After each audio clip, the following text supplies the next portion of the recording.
Welcome to Deep Impact Investing with Kimberly Griego-Kiel from Horizon Sustainable Financial Services. In this podcast, we talk about sustainable investing and how your portfolio reflects your values. Do your investments seek accountability from corporations that govern more and more of our society and even the lives we lead? Listen in as we explore the question, are you investing like you give a damn? Hello and welcome to Deep Impact Investing with Kimberly Griego-Kiel of Horizon Sustainable Financial Services. Kim, how are you? I'm great, Eric. How are you? I'm great. It's good to see you. We don't usually get to see each other on podcasts, but today we do. I know. I actually get to see your mug. I haven't shaved in a while. It's cold here still. So anyway, we didn't come to talk about the weather. This weekend. I'm very excited. Oh, good. Nice. Yeah. Well, I know that you've got a special guest on the show, and that is Erin Fitzgerald, and she is actually connected to our last podcast, correct? She is connected, yes. So I'm super excited to continue this conversation. Nice. All right. Yeah. So how's she connected to the last podcast we did? All right. So Erin is the CEO of U.S. Farmers and Ranchers in Action. All right. And when David was talking about it, he was using the initials, but that's the full name of the organization. Got it. Yeah. So let me tell you a little bit about Erin, and Please. She can fill in some of the blanks. Her bio is incredibly long, but I picked out a few highlights. One of the things about Erin that she says in a couple of places is she's passionate about encouraging contagious collaboration. I love this, to build the sustainable food systems of the 21st century. We've talked a lot about food systems in previous podcasts. She previously worked for the Innovation Center for the U.S. Dairy, where she led innovative projects in the sustainable supply chain framework. And we've talked about supply chains. So we're bringing a few things together here. She also worked to enhance dairy's contributions with sustainable food systems and the intersection between nutrition, health, hunger, food waste, and impact. All of the things we love. Yes. Right? Yeah. Erin has been recognized in Chicago's 40 Under 40. I'm looking at her right now. She looks much younger than 40. I was going to say, did you mean 30 under 30? Right, maybe that, right. Maybe. And she was a White House champion of change for sustainable and climate smart agriculture. So I don't know, we're talking to somebody super famous, right? Seriously. There's so many things about her. She kind of puts us all to shame. And she's done so much already in her lifetime. I'm not sure when she sleeps, frankly. So I believe Erin and I could actually be really good friends because we have so many things in common here.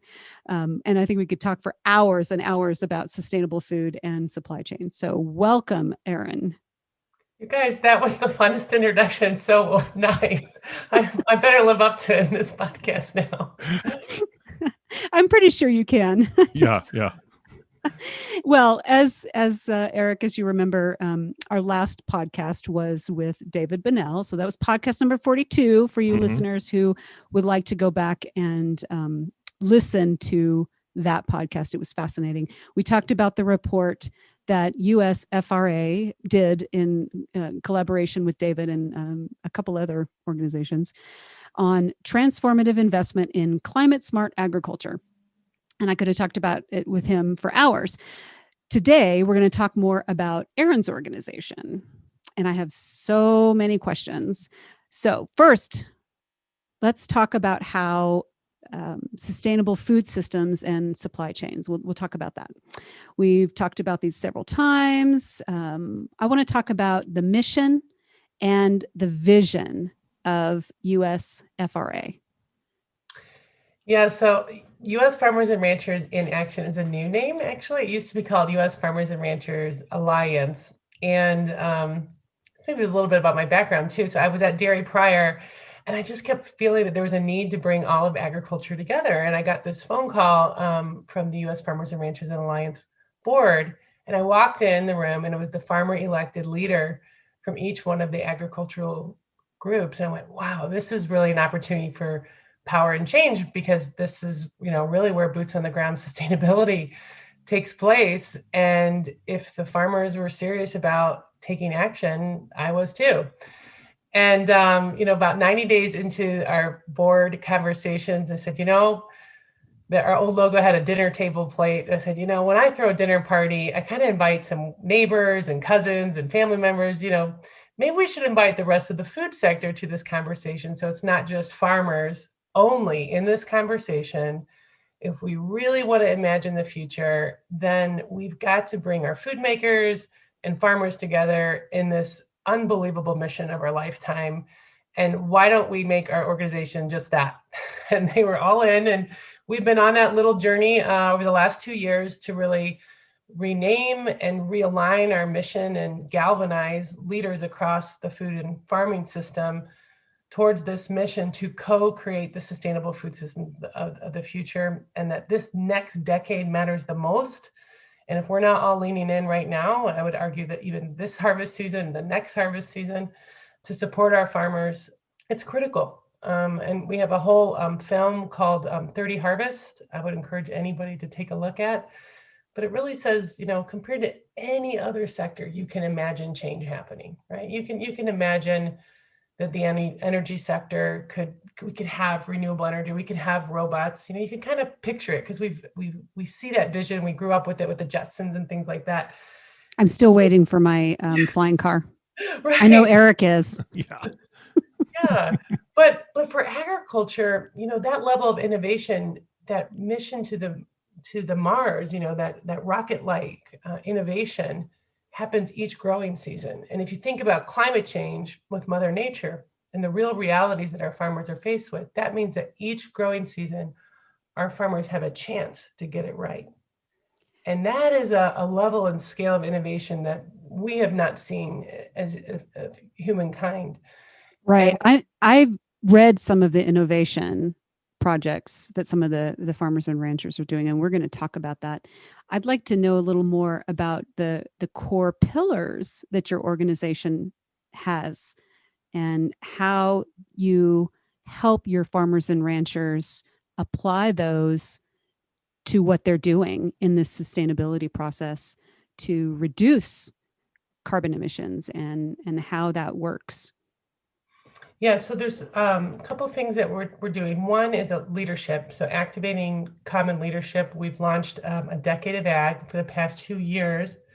We've been working on a common compact and vision for the food and ag sector to really sign on to and say, I might not have all the answers, but we're going to go figure it out together. So it's not just on the farmers' backs.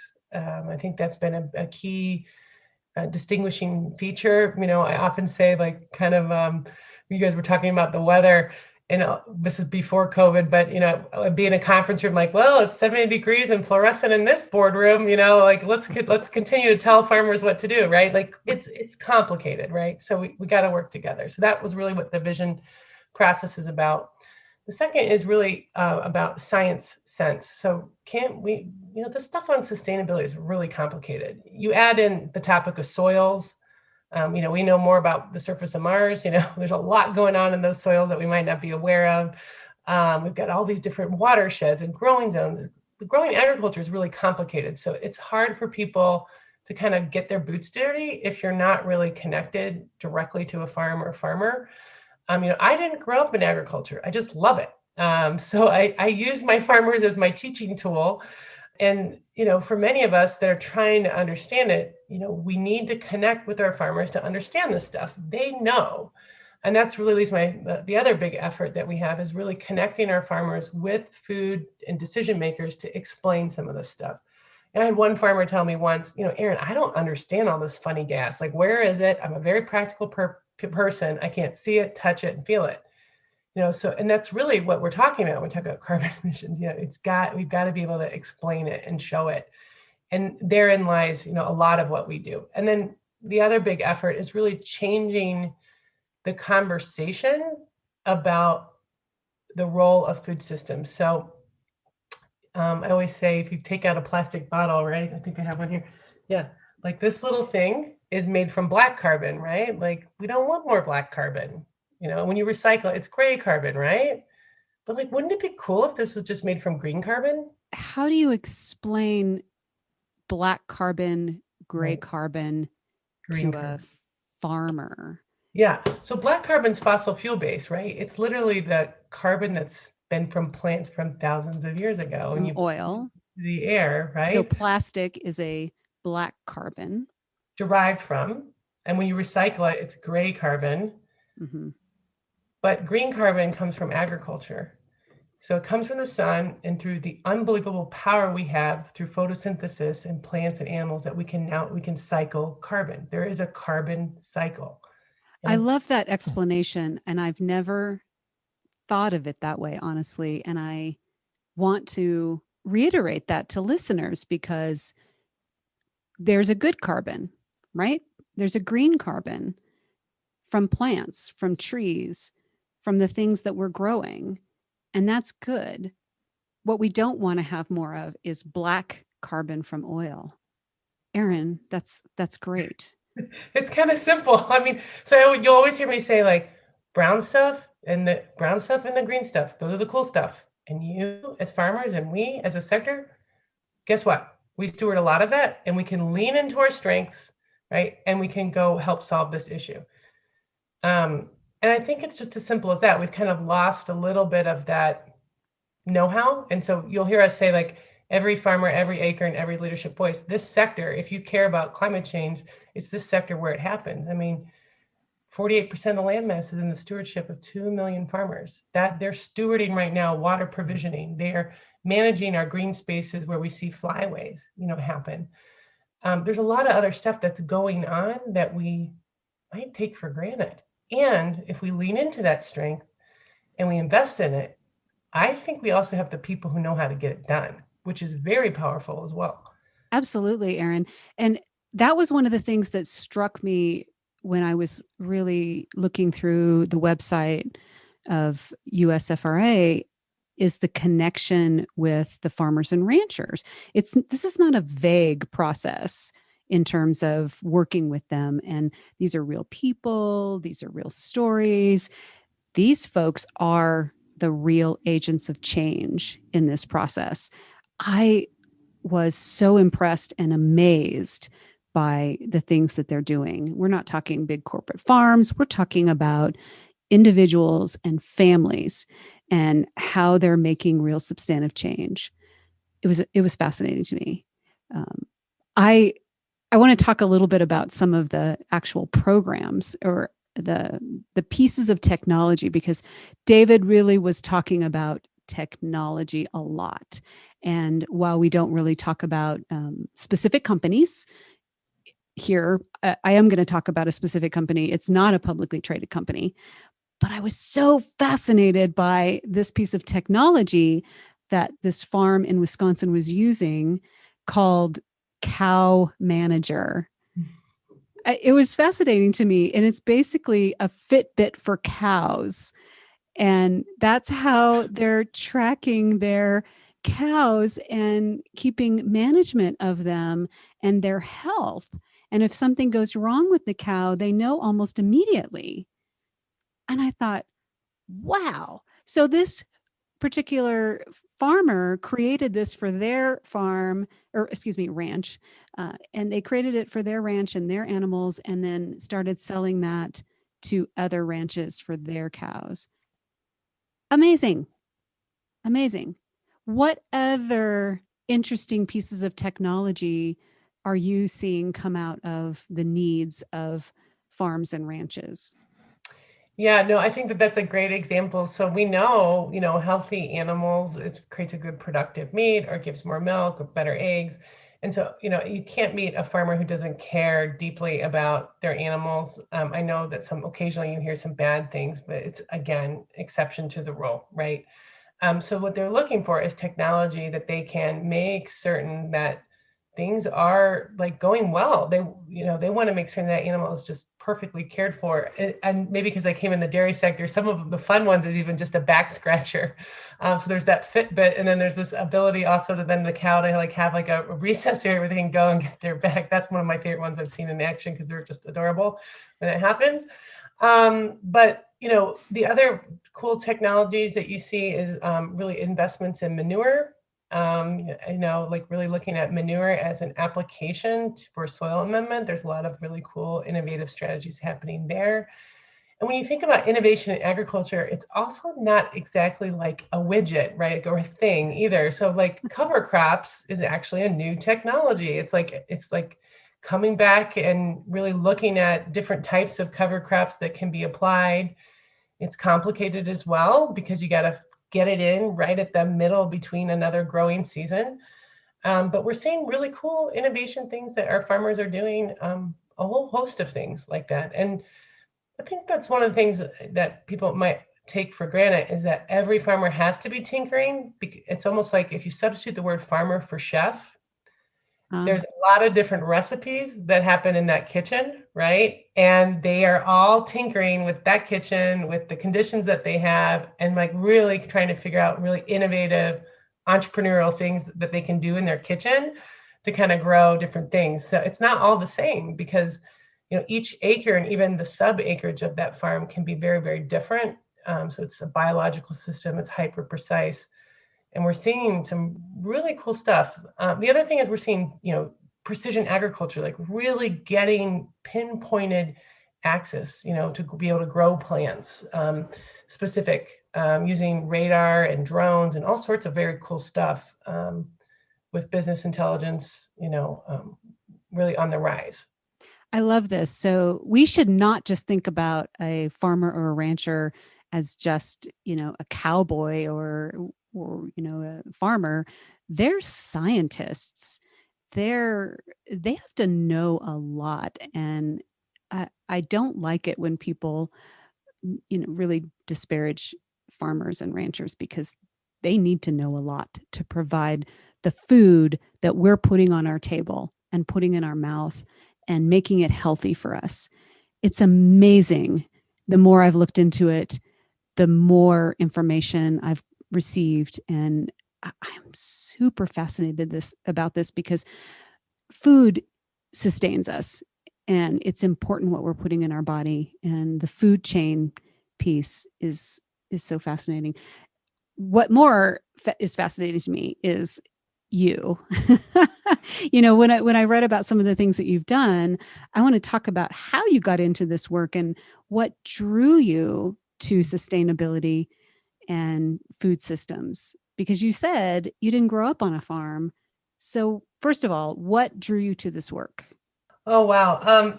Yeah, I guess worked in healthcare after college. And I got an opportunity to go abroad, and I lived in France for 4 years.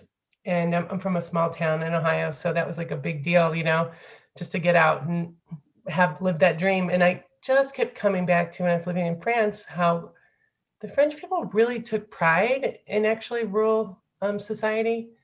They cared about small towns. They knew exactly where that town was and what they were known for their special foods. I'm like, gosh, why can't we do that? We have cool foods. I'm from Flag City, Ohio, USA, like Findlay, Ohio. We do the best ice cream, by the way, and chocolate covered pretzels. So I came back and I, continued to do that and did a little bit of startup to teach people. I hated it.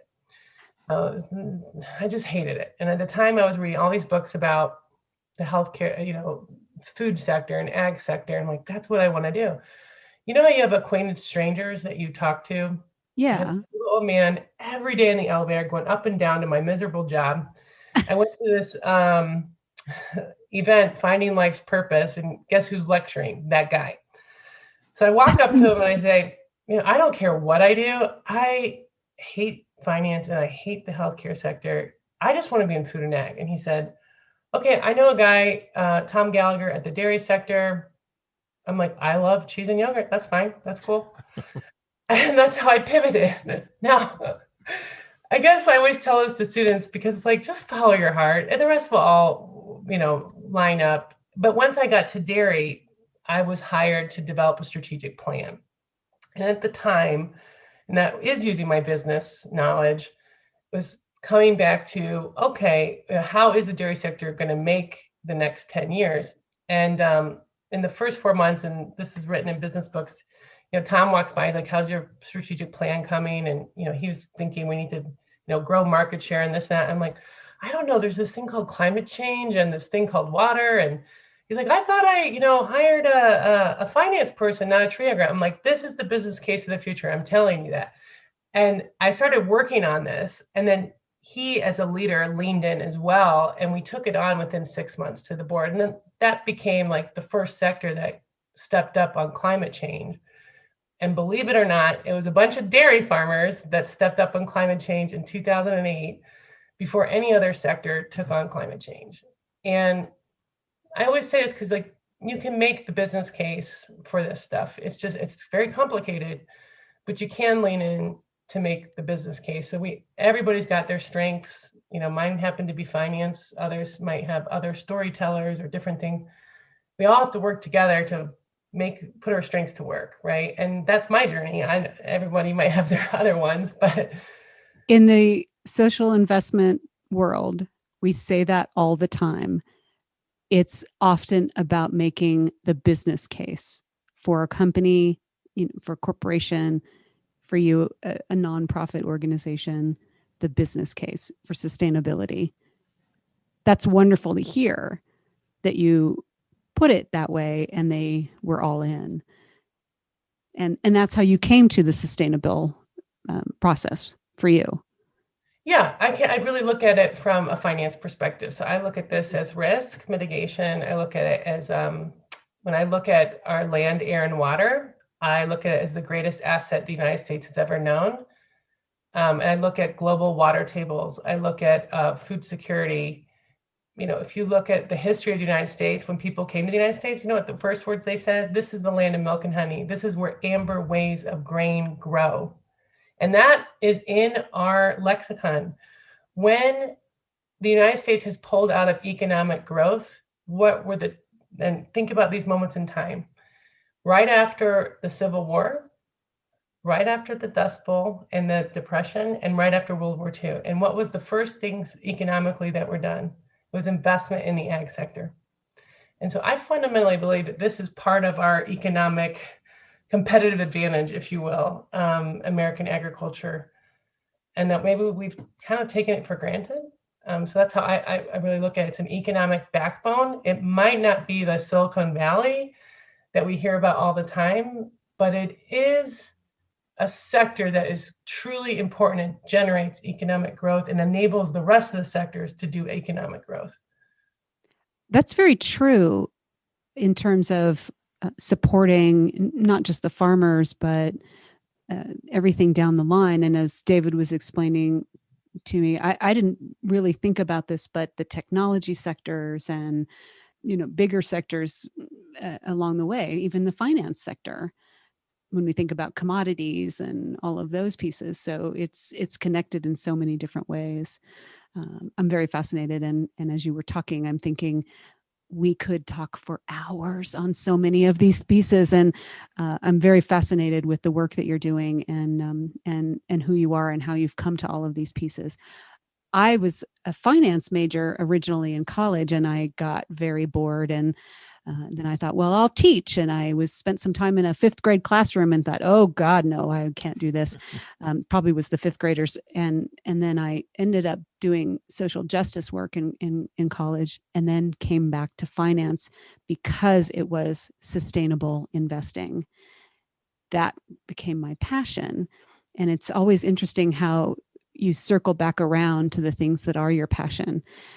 One of the last things I'd like to do is have you tell the listeners how they can support the work that your organization is doing. I know you have a couple of different ways, and I want them to be able to do that. Well, I appreciate that. And Kim, it sounds like we have very similar journeys to put our strengths to work. I really appreciate that.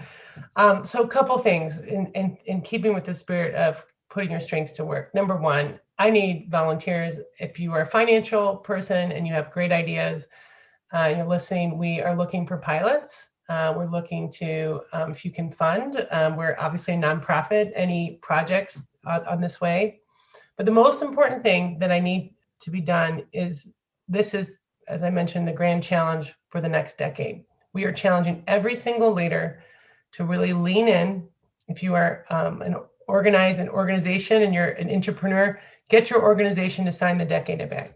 If you were an individual leader, ask yourself, am I willing to put my strengths to work for this sector for the next 10 years? If so, there's an individual commitment. We ask, it basically just says like, look at the vision, the guiding principles of how we want to live in this sector, and look at the shared outcomes and just ask yourself, can I help with that? And if you can do that, would love that.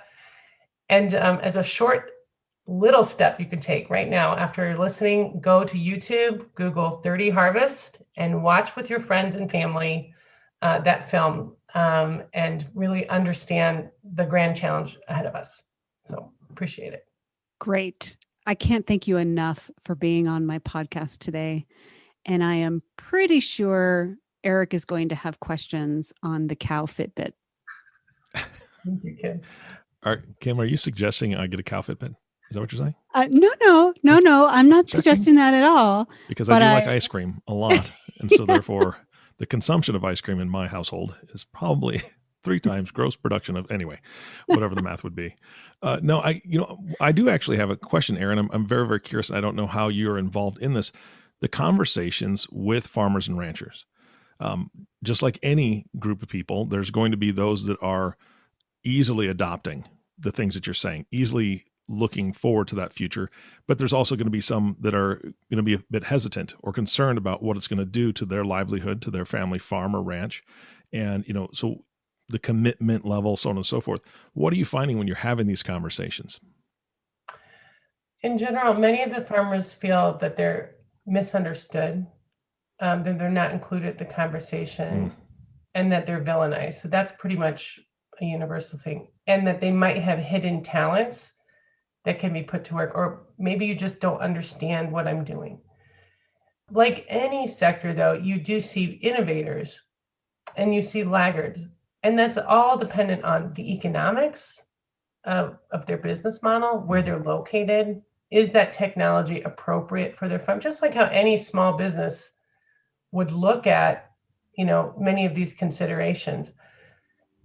I think it's our job to recognize that they're very smart, and they're making decisions also in a different financial decision making, right? Like a decision that they make on their farm will have 1 year to 10 years in terms of a realization. If you think about soil health, yet they're paid on a harvest season. So it's very, very complicated business. So I don't think that I've been on so many farms. There's not one farmer there's no good or bad. It's really just understanding, like, you're on a continuous improvement. Where are you on the continuous improvement? What's specific to your area of where you're making these decisions? What are you growing? And just, it gets very specific and very technical. But in general, I think it's really meeting our farmers and ranchers with that sense of empathy. And every time I'm like, come on, get your boots dirty. I mean, a lot of our farmers are like, you can come out on the farm. Like, let me show you. It's very hard. Also, it's hard to even show what's going on below the ground, right? So it's just what's happening in that plant and what's happening on that farm.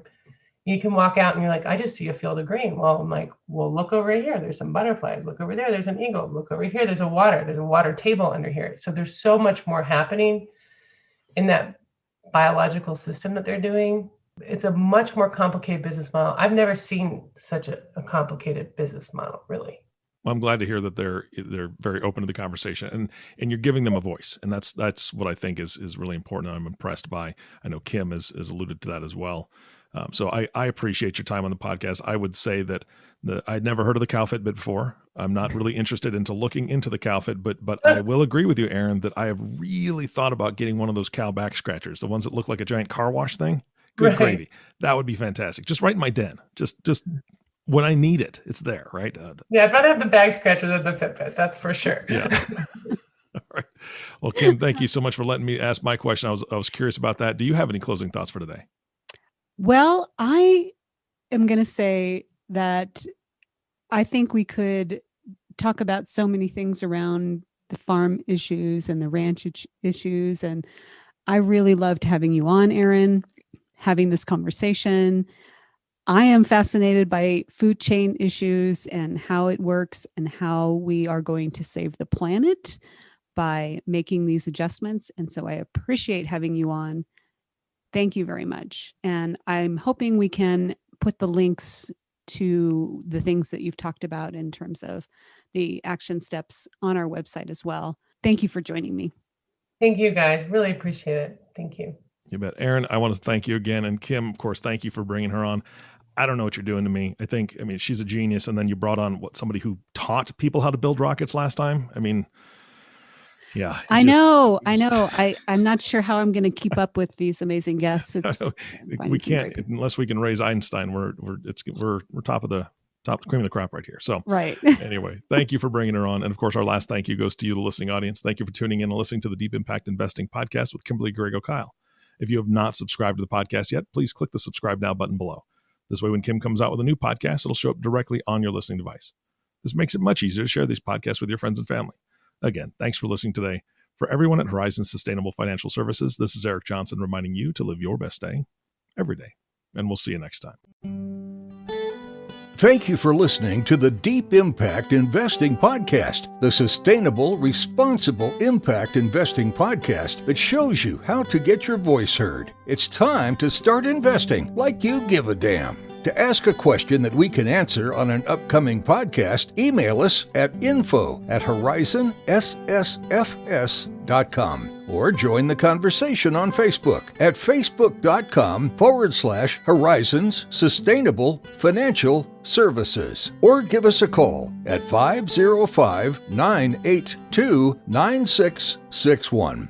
Don't forget to click the subscribe button to be notified when new episodes become available. The companies we may speak about during our podcast are not recommendations for investment only. You and your financial advisor can determine what the right investments are for you and your situation. Horizon Sustainable Financial Services, Inc. is a registered investment advisor, registered with the SEC. Horizon Sustainable Financial Services, Inc. and its financial professionals do not render tax or legal advice. Please consult your tax and legal advisors regarding your personal circumstances. The information covered and posted represents the views and opinions of the host and or guest, and do not necessarily represent the views or opinions of Horizon Sustainable Financial Services. The content has been made available for informational and educational purposes only. The content is not intended to be a substitute for professional investing advice. Always seek the advice of your financial advisor or other qualified financial service provider with any questions you may have regarding your investment planning.